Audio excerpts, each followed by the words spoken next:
Hey YouTube, it's time for episode 2 of Road to Platinum. So for those of you who don't know what a Platinum member is, make sure to watch the first episode in the series to get caught up on that. So as I predicted in the first episode, there was a pretty big gap between the first and the second. It's been about 9 months. But yeah, the reason I can finally make a second episode is because I got an official 5x5 blindfolded success yesterday. But yeah, so what you're seeing in this episode is my 5 blind solve from yesterday at my own competition that I was organizing. So it's my third ever 5 blind success in my life. I had one a couple weeks ago, and then I had another one in March 2017.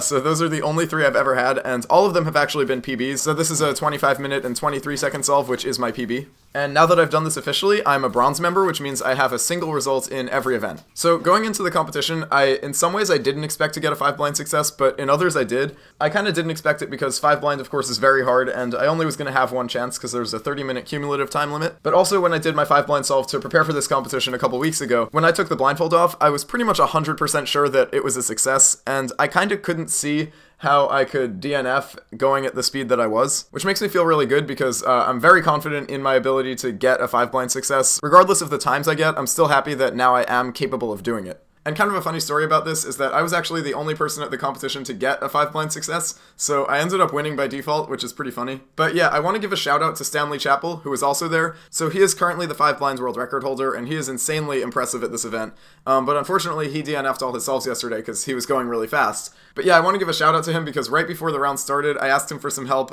figuring out parity algs and things like that, because I wasn't 100% confident that I knew exactly when to do parity and when not to do parity.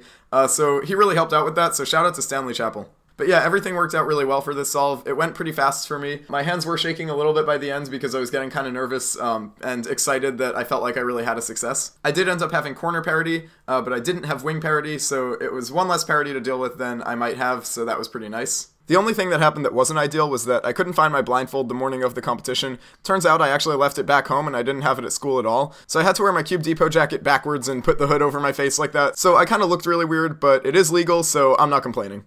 But yeah, that's really all I can think to say about the solve. If you're curious, I was using a Cube Depot Rocket Wushuang M, which is my 5x5 and 5x5 blindfolded main. And also something kind of interesting about this is that it was my only PR of the competition, so it kept my PR streak alive, so I'm at 43 comps right now. All of my comps I've had at least one PR, and this was pretty clutch because it was the only PR I got yesterday. So if I didn't get a success, I didn't know this at the time, of course, but my PR streak probably would have died yesterday. So I guess my next goal to become a platinum member is a 3 blind mean. I still don't have one of those, and eventually, since 4 blind and 5 blind means are becoming a thing, I'm going to need to get those kind of soon too, hopefully. I don't think any of those are going to happen for at least a couple more months, but make sure to stay tuned for when they eventually do. But yeah, that's going to be about it for this one. I'll shut up and let you watch the reaction. Thanks for watching, hope you enjoyed, and I'll see you on my next video.